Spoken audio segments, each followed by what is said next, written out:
नमस्कार दोस्तों, आप देख रहे हैं लोकहित न्यूज चैनल और आज हम आपको बताने जा रहे हैं मीरा भाईंदर शहर से जुड़ी एक और खास खबर। The institute of chartered accountants of India की ओर से मीरा भाईंदर शहर में स्वर्गीय लता मंगेशकर नाट्यगृह में 2 दिवसीय मेगा सेमिनार का आयोजन किया गया था और इस सेमिनार में मीरा भाईंदर शहर के साथ साथ वसई विरार से भी बड़ी संख्या में जो सीए के स्टूडेंट हैं वो भारी संख्या में यहाँ पर उपस्थित थे। 2 दिवसीय इस मेगा कॉन्फ्रेंस में मीरा भाईंदर शहर में जो सीए की पढ़ाई कर रहे हैं उन बच्चों को बताया गया कि आखिर किस प्रकार से आपको सीए की पढ़ाई करनी है और इस सीए के पढ़ाई में आगे चलकर उनका भविष्य किस प्रकार से होगा। तो आइए हम दिखाते हैं आपको किस प्रकार का कार्यक्रम था ये। आज institute of chartered accountants of India, जो कि एक पार्लियामेंट के एक्ट द्वारा स्थापित संस्था है और चार्टर्ड अकाउंटेंसी का कोर्स ये एकमात्र संस्था है जो करती है। सीए कोई कॉलेज या यूनिवर्सिटी से नहीं किया जा सकता है। आईसीआई यानी institute of chartered accountants of India ही एक कोर्स का डिग्री और पदवी दे सकती है। हमारी पूरे भारत में 180 जितनी ब्रांचें हैं और उसमें से वसई एक बड़ी ब्रांच है। वसई ब्रांच ने आज एक मेगा स्टूडेंट कॉन्फ्रेंस का आयोजन किया है जो 2 दिन तक चलेगा। मैं institute of chartered accountants of India का प्रेसिडेंट और मेरे साथ मेरे काउंसिल और रीजनल काउंसिल के सारे कलीग्स आज वसई ब्रांच आए हैं। 2 दिन के लिए 700 से अधिक बच्चे चार्टर्ड अकाउंटेंसी कोर्स में क्या नई चीजें आ रही हैं, आर्टिफिशियल इंटेलिजेंस और टेक्नोलॉजी का क्या सीए के कोर्स पे और आगे जाके सीए पे क्या इम्पैक्ट होगा, इससे लेकर अलग अलग विषयों पे चर्चा करेंगे। आज institute of chartered of India नए कोर्स की ओर बढ़ चुका है। 1 जुलाई 2023 को हमने एक नया कोर्स करिकुलम लॉन्च किया था जो देश की राष्ट्रपति द्रौपदी मुर्मू जी के हाथ से लॉन्च हुआ था और इस कोर्स के जरिए हम सीए फाइनल, सीए इंटरमीडिएट में काफी चेंजेस कर चुके हैं। ऑनलाइन माध्यम से परीक्षा होगी जिसे सेल्फ पेस्ड मॉड्यूल के नाम से कहा जा रहा है और काफी सारे बदलाव सीए कोर्स में किए गए हैं। इसके कारण सीए की जो डिमांड है काफी बढ़ रही है, सीए कोर्स की बढ़ रही है और 8.5 लाख बच्चे पूरे देश भर में सीए का कोर्स कर रहे हैं। सर, ये जो सीए का कोर्स होता है इसमें अभी नई तकनीक का इस्तेमाल किस तरह से किया जा रहा है और आगे विद्यार्थियों को क्या क्या तैयारी करनी है? सीए का जो नया कोर्स है उसमें काफी बदलाव किए गए हैं। टेक्नोलॉजी और एथिक्स फाइनल के हर सब्जेक्ट में एक इंटरिम पार्ट के रूप में उसका शामिल किया गया है। साथ साथ मैं आपको ये कहूंगा कि टेक्नोलॉजी के कारण जो सीए के ओवरऑल प्रोफेशन में चेंज आने वाला है उसके ऊपर काफी फोकस इस कोर्स में किया जा रहा है। सीए फाइनल और सीए इंटरमीडिएट में 8 सब्जेक्ट हुआ करते थे, 4 सब्जेक्ट एक ग्रुप में और 2 ग्रुप हुआ करते थे। अब 6 सब्जेक्ट होंगे और 3-3 सब्जेक्ट के ग्रुप होंगे। इसके कारण जो रॉट लर्निंग हमारे वहां हुआ करती थी, बट नेशनल एजुकेशन पॉलिसी और इंटरनेशनल एजुकेशन स्टैंडर्ड्स के तहत हमने रॉट लर्निंग से प्रैक्टिकल एक्सपोजर और प्रैक्टिकल असेसमेंट की ओर हमारा कोर्स बदलाव किया है।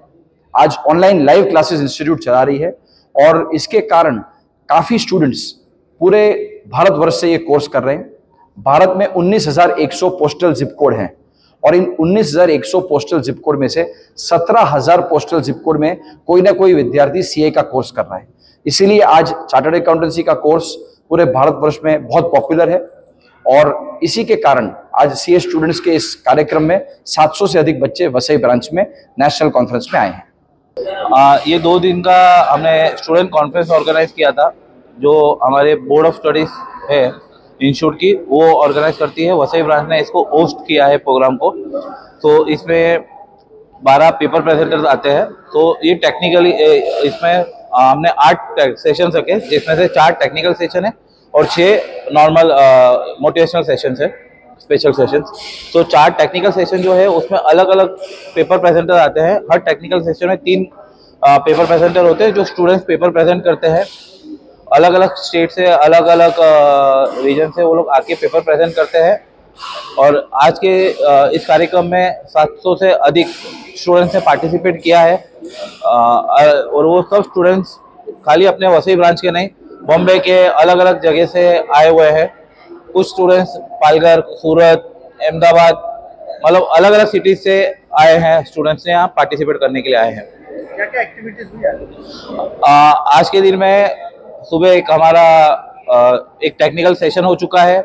उसके बाद में हमारे आईसीआई के जो प्रेसिडेंट यानी कि तलाटी सर वो आए थे, उन्होंने अपना मार्गदर्शन दिया स्टूडेंट्स को। हमारे जो कॉन्फ्रेंस डायरेक्टर है CA Dheeraj Khandelwal ji, central council member, वो पधारे थे। फिर हमारे दूसरे central council member CA Durgesh Kabra sir and CA Piyush आजर जी आए हैं आज। हमारे इंस्टीट्यूट के रीजनल काउंसिल मेंबर्स भी प्रेजेंट थे। तो सबने अपने तरह से बच्चों को मार्गदर्शन दिया कि कैसे वो अपने शिक्षा में और अपने आगे के कैरियर में कैसे बड़ा कर सकते हैं। आई थिंक ये कार्यक्रम बहुत ही बढ़िया है। ये जो कॉन्फ्रेंस हुई है स्टूडेंट्स के लिए, वसई ब्रांच ने जो ऑर्गेनाइज करी हुई है यहाँ मीरा भाईंदर में, काफी इंटरेस्टिंग सेशंस करे हुए हैं। सिर्फ टेक्निकल सेशंस नहीं कि ऑडिट, जीएसटी, डायरेक्ट टैक्स पे रखे हुए, लेकिन उन्हें काफी स्पेशल सेशंस जो आज की तारीख में बहुत सारे इंपॉर्टेंट है कि बच्चों को पढ़ाई कैसी करनी चाहिए, आगे क्या अपॉर्चुनिटीज है, आर्टिफिशियल इंटेलिजेंस है, फाइनेंशियल मार्केट्स है, उन पे भी ये सेशंस रखे हुए। तो बहुत ही बढ़िया लर्निंग एक्सपीरियंस है इन स्टूडेंट्स के लिए। आज कौन कौन होस्ट आए थे? आज के मेन स्पीकर तो हमारे आईसीआई के प्रेसिडेंट सर रह चुके हैं आज, अनिकेत तलाटी जी। ऑल्सो जो बाकी स्पीकर्स है वो सार्थक आहूजा जी है, यहाँ पे आज मनोज दागा जी आए हुए हैं। तो बहुत ही बढ़िया इन्होंने इनको मार्गदर्शन किया हुआ है। आज का ये जो कॉन्फ्रेंस है सीए स्टूडेंट्स का, जो ऑर्गेनाइज किया गया है, ये हर साल होता है और ये बच्चों के उसके लिए होता है कि वो यहाँ पे आए, नई चीज़ें सीखे और उस चीज़ों को अपने सीए के करियर में इम्प्लीमेंट करें। सो आज का प्रोग्राम बहुत अच्छा है, कल भी होगा, 2 दिन का है। सो बड़े बड़े स्पीकर्स आएंगे जो अपने एक्सपीरियंस बताएंगे, जिससे बच्चों को सीख मिलेगी और अपने सीए के करियर में अच्छे से ग्रोथ करेंगे। तो देखा आपने, इस प्रकार से the institute of chartered accountants of India की ओर से 2 दिवसीय मेगा कॉन्फ्रेंस का आयोजन मीरा भाईंदर शहर में किया गया, जिसमें बड़ी संख्या में सीए की पढ़ाई करने वाले स्टूडेंट और इनके सभी जो इस ऑर्गेनाइजर थे वो उपस्थित थे। और यहाँ पर ये बड़े ही सफलतापूर्वक इस कॉन्फ्रेंस को आयोजित किया गया। तो इसी प्रकार की देश दुनिया की और खबरों को देखने के लिए आप बने रहिए हमारे साथ, देखते रहिए लोकहित न्यूज़ चैनल। धन्यवाद।